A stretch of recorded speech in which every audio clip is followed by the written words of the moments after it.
All right. Hello, future world leaders. So glad you could make it. Think of this as your very first official briefing. The first big step on your path to becoming a young diplomat. We're going to jump right in and explore the amazing world of Model United Nations. So, let me ask you, are you ready? I mean, really ready to step onto the global stage, to get in there and debate, negotiate, and work together on the biggest, thorniest problems our planet is facing? Because at the end of the day, that is exactly what Model UN is all about. Okay, so here's the game plan for our briefing today. First, we'll get you settled in as a young diplomat. Then, we'll get into what your assignment looks like. After that, we're going to break down a typical session, step by step. And we'll finish up with the diplomat's code. Super important stuff. All right, first things first. Welcome, young diplomat. Let's dig in what this mission is all about. So the big question, right? What exactly is Model United Nations, or MUN? Well, think of it like this. It's a super realistic simulation of the actual United Nations. You get to step into the shoes of a delegate representing a real country. Your whole job is to research, debate, and tackle these huge global issues. But here's the key. You have to do it all from the point of view of the country you're representing. And let me tell you, this is way, way more than just your average debate club. This whole experience is designed to give you this incredible toolkit of skills. We're talking real diplomacy, high-stakes negotiation, becoming a confident public speaker, learning how to do some seriously deep research, and of course, teamwork and leadership. These are the kinds of skills that, honestly, you'll use for the rest of your life long after you leave the committee room. Okay, so you've got the mission. Now let's talk about your first assignment as a diplomat, how you actually go about representing your nation. So here's how it starts. Before you even get to a conference, you'll get an assignment. You'll be placed in a specific UN committee. It could be a massive one, like the General Assembly, or something way more specialized, like a committee that just focuses on security, or human rights, or maybe even global health. And trust me, each one has its own totally unique set of problems to solve. Okay, now this is probably the single most important golden rule in all of Model UN.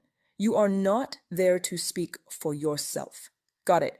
So, for example, if you're assigned to represent France in the World Health Organization, every single thing you say, every speech you give, has to line up with France's actual policies. The absolute key is leading your personal feelings and opinions at the door. You're a diplomat now. It's all about the country. Okay, let's get into the nitty-gritty, the mechanics of it all. How does a committee session actually, work? This is where we get into the rules of engagement. You'll see that every session follows a pretty clear structure. It always kicks off with something called roll call, then you set the agenda, and then the big debate starts. From there, you'll dive into different kinds of discussions called caucuses, you'll start writing up solutions, and it all ends with a vote.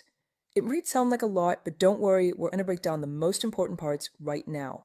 So, thing to start with roll call. Simple, right? Well, not exactly. How you answer is a really big deal. If you say present, it means you can choose to abstain, to not vote when it's time to make a final decision. But if you say present and voting, you're locking yourself in. You have to vote either yes or no. It's actually your first strategic move of the day, showing everyone else how committed you are. All right, once the agenda's locked in, the real debate kicks off with what's called the General Speakers List. We just call it the GSL. This is kind of like the main stage. It's the most formal part of the debate where you get up and give your big speeches, laying out exactly where your country stands on the issue. Honestly, the GSL is the backbone of the whole session. Now, don't think that the debate is just one long, boring list of speeches. Not at all. It breaks it into two really different formats. First, you have a moderated caucus. It's still pretty structured. The chairperson calls on people to speak for like a minute on a really specific part of the topic. But then there's the unmoderated caucus. And that's where the real magic happens. This is when everyone literally gets up, moves around the room, starts negotiating, making deals, and forming these alliances called blocks. This is where you actually start writing the solutions together. It's where the action is. Okay, last but definitely not least, let's talk about the diplomat's code. Because knowing all the rules and procedures is one thing, but actually acting like a diplomat, that's a whole other ballgame. This is all about your conduct and the proper protocol. Let's just break this down into some simple do's and don'ts. The do's are pretty straightforward, right? Always be respectful, listen more than you talk, and make sure you've done your homework. The don'ts are just as important.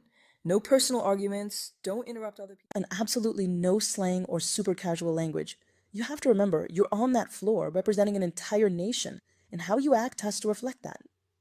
And look, if you take away only one single thing from this code, please let it be this one.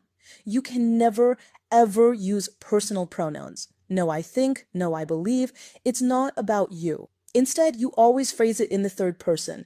You'd say, the delegate of Japan believes, or the delegation of France would like to point out. It's a small change in how you talk, but it's huge for keeping you in character and making sure everything stays formal and diplomatic. So, as we're wrapping up our little briefing here, it's good to remember what the real goal is. I mean, yeah, of course you want to get your resolution passed, but the true win, the real purpose, is everything you learn while you're doing it. MUN is basically a training ground for becoming a great diplomat, a great team player, and a confident leader.